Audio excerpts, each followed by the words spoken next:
जब धरती पर अधर्म बढ़ने लगा, जब शक्तिशाली राजा अपनी ताकत का गलत इस्तेमाल करने लगे, तब भगवान विष्णु ने लिया अपना छठा अवतार। एक ऐसा योद्धा जिसके हाथ में एक दिव्य फरसा था, जिसका नाम था भगवान Parshuram. So hey guys, welcome back to my channel and आज हम बनाने जा रहे हैं भगवान विष्णु के छठे अवतार यानी परशुराम अवतार की ड्राइंग।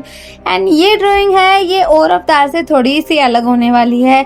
तो आज हम जानेंगे परशुराम जी के साहस और धर्म से भरी कहानी। तो लेट्स स्टार्ट। ड्राइंग बनाते बनाते हम इस स्टोरी को भी कंप्लीट करने वाले हैं।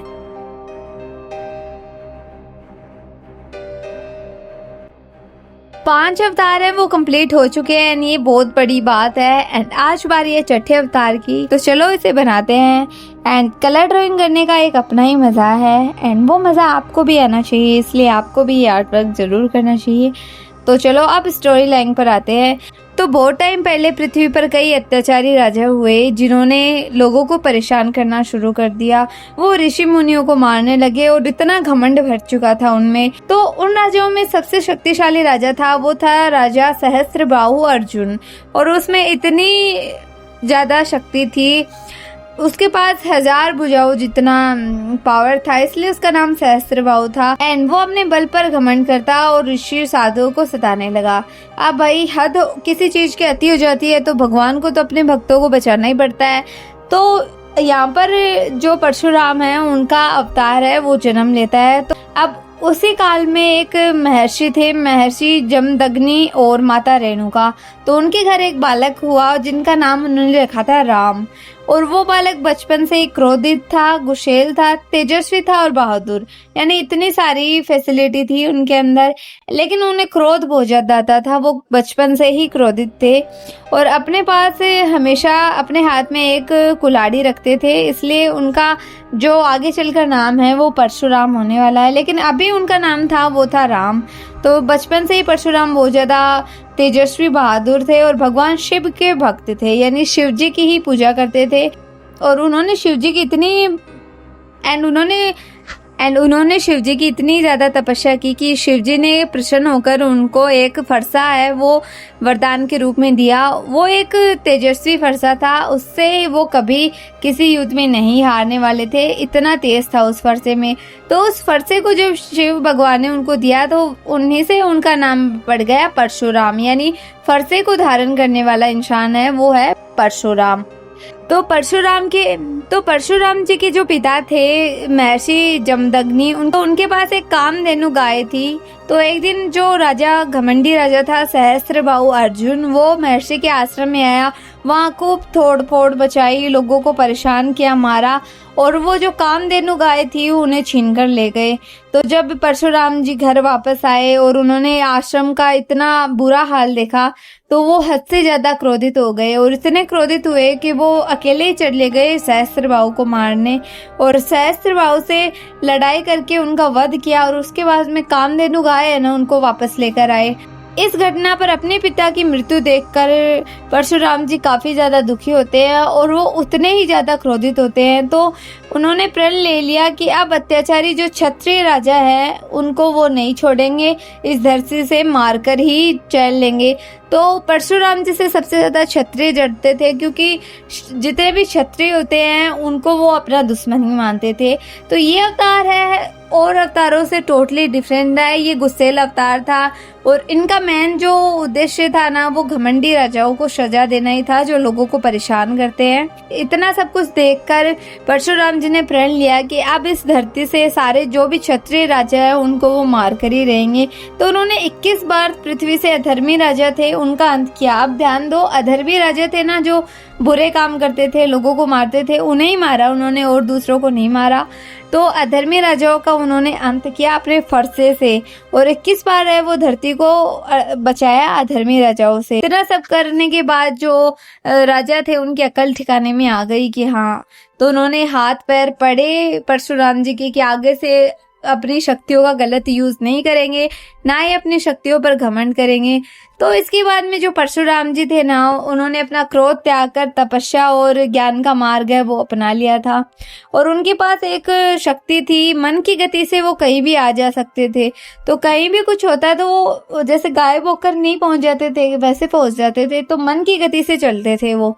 तो परशुराम जी का जो ये क्रोध है, घमंड है, वो भगवान विष्णु हैं। वैसे परशुराम जी भगवान विष्णु के ही अवतार हैं, लेकिन परशुराम जी का घमंड भी भगवान विष्णु ही तोड़ते हैं अपने नेक्स्ट राम जी वाले अवतार में। तो वो स्टोरी है, वो भी मैं आपको इसी के साथ बता देती हूँ। पर ये स्टोरी है ना, वो मैं आपको शॉर्ट में समझाऊंगी तो आपको समझ में आ जाएगा।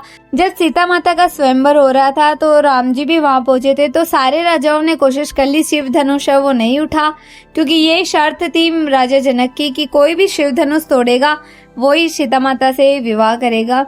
तो अब इतने लोग थे, उनसे नहीं टूटा। तो राम जी ने वो शिव धनुष उठाया और जैसे ही शिव धनुष पर प्रत्यंचा चढ़ाने लगे, यानी वो जो डोरी सी होती है उसको बांधने लगे, इतने में ही वो टूट गया। अब शिव धनुष था, शिव जी का धनुष था, और परशुराम जी शिव जी के परम भक्त थे। उन्हीं से उन्हें फरसा मिला हुआ था गिफ्ट में।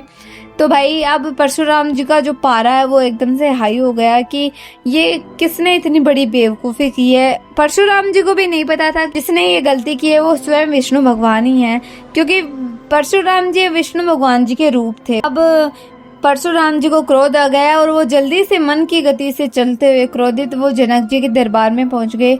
तो वहां पर उन्होंने कहा कि किस मूर्ख ने ये गलती की है, शिव धनुष को किसने तोड़ा है। तो बहसबाजी करने के बाद उन्हें पता चलता कि राम जी ने तोड़ा है। तो वो राम जी के पास आते हैं और जैसे ही राम जी की आंखों में आंखें डालते हैं तो राम जी की जो आंखें हैं उनमें उन्हें जो विष्णु भगवान का चतुर्भुज रूप है वो दिखता है, यानी 4 हाथों के साथ विष्णु भगवान जी क्षीर सागर में शेषनाग के ऊपर लेटे हुए मुस्कुरा रहे हैं। तब परशुराम जी का जो क्रोध है, जो गुस्सा है, वो एकदम से शांत हो जाता है, जैसे समुद्र में सुनामी आ गई है और अचानक से वो एकदम से शांत हो गया है, उनका मन ऐसे हो गया। तो वो पहचान गए कि भाई राम जी छोटी मोटी माया तो है नहीं, ये तो स्वयं विष्णु जी का रूप है। परशुराम जी को समझ में आ गया कि ये स्वयं भगवान विष्णु है। तो उन्होंने उनसे माफ़ी मांगी और उस दिन से ही उन्होंने अपना जो क्रोध गुस्सा था वो त्याग कर तपस्या और ज्ञान मार्ग अपनाया, यानी वो एकदम से शांत होकर तपस्या में लीन हो गए। तो परशुराम जी का जो अवतार है ना, वो घमंडी राजाओं को सबक सिखाने के लिए भगवान विष्णु ने लिया था। उनका बस इतना ही अवतार था और आगे चलकर उनका वो नहीं था, क्योंकि उनके रहते हुए ही राम जी का अवतार है वो जन्म ले चुका था। तो परशुराम जी की जो स्टोरी है ना वो इतनी ही है। और भगवान है उनकी अलग अलग स्टोरियाँ है, लेकिन इनकी स्टोरी है ना वो थोड़ी सी छोटी ही है। से हमें ये सीख मिलती है कि हमेशा अन्याय के खिलाफ लड़ना चाहिए हमें, और हमेशा हमारी जो पावर है उसका यूज़ है वो धर्म की रक्षा करने के लिए ही करना चाहिए। ऐसे बेवजह अपनी पावर का यूज़ नहीं करना चाहिए, और ना ही अपनी शक्ति है हमारी पावर से हमें किसी को परेशान करना चाहिए। और अपने जो गुस्सा है, अपना जो क्रोध है, उस पर हमेशा काबू रखना चाहिए। ऐसे नहीं कि गुस्सा आ गया ये तोड़ दिया ये फोड़ दिया, नहीं। अपने जो गुस्से है उसको लिमिट्स में रखो, उसे क्रोध को शांत रखो। ओके। और माता पिता और गुरु का हमेशा सम्मान करना ही सबसे बड़ा धर्म है। तो ये स्टोरियाँ ये सिखाती है परशुराम जी ने सब कुछ किया है अपने पिता के मृत्यु का बदला लेने के लिए। उन्होंने सहस्त्रबाहु के जो बेटे थे उनका भी वध किया है। तो उन्होंने हमेशा धर्म की रक्षा ही की है।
बनाने के लिए पहले तो फेस का मेजरमेंट करना पड़ता है। अगर मैं फुट से बनाऊंगी तो तुम्हें बिल्कुल समझ में नहीं आने वाला है। तो मैं अपने अंदाजे से बना रही हूँ कि यहाँ फेस आएगा, यहाँ अदर बॉडी आएगी। तो इस तरह से मेजरमेंट करके चलना पड़ता है। अब एकदम से बड़ी ड्राइंग बनाऊंगी तो उसमें ज़्यादा टाइम लगेगा, एकदम से छोटी बनाऊंगी वो समझ में नहीं आएगा। तो मैं एक मीडियम साइज की है वो ही ड्राइंग बना रही हूँ। ये देखने में तो काफ़ी ज़्यादा ब्यूटीफुल लग रही है। अब हम इसमें और भी डिटेलिंग ऐड करेंगे। तो आइज़ है वो थोड़ी छोटी बड़ी बन जाती है, लेकिन बाद में हम पेंटिंग करते हैं तो उसमें हम मैनेज कर लेते हैं। तो भाई एकदम से परफेक्ट तो मैं भी नहीं बना सकती, लेकिन जो भी बना रही हूँ वो मेरे अकॉर्डिंग तो मुझे तो काफ़ी ज़्यादा पसंद आ रहा है। एंड जो भी बना रही हूँ वो काफ़ी ज़्यादा सुंदर बनने वाला है, क्योंकि पिछले जितने भी आर्ट वर्क हैं जो हमने इस सीरीज़ के बनाए वो काफ़ी ज़्यादा क्यूट बने हैं। तो ये वाला भी काफ़ी ज़्यादा क्यूट ही बनने वाला है। एंड इनका ड्रेस कोड भी एकदम साधु वाला है, तपस्वी वाला है, क्योंकि ये अवतार एक तपस्वी का अवतार था। तो बीच बीच में मैं आपको स्टोरी बता रही हूँ, बीच बीच में मुझे आर्ट वर्क के बारे में बताना पड़ता है, वरना आप कंफ्यूज ना हो जाओ कि कौन सा कलर यूज़ किया है एंड कौन सा पेपर यूज़ किया है। तो ये सारी जो डिटेलिंग है वो मैंने इसमें डाल रखी है लिंक में, और वैसे भी प्रोडक्ट टैग कर रखे हैं तो तुम मंगवा सकते हो। अदरवाइज ये आर्ट वर्क कैसा लगा वो मुझे बता देना कमेंट में लास्ट में, ओके। ये थी फ्रेंड्स परशुराम अवतार की एक अद्भुत कहानी, एंड ये काफ़ी ज़्यादा इंटरेस्टिंग कहानी थी। अगर आपको ये ड्राइंग पसंद आई हो तो लाइक जरूर करना, चैनल को सब्सक्राइब करना और कमेंट जरूर करना। अगला अवतार कौन सा देखना चाहोगे वो भी मुझे कमेंट में बताना। तब तक के लिए बाय।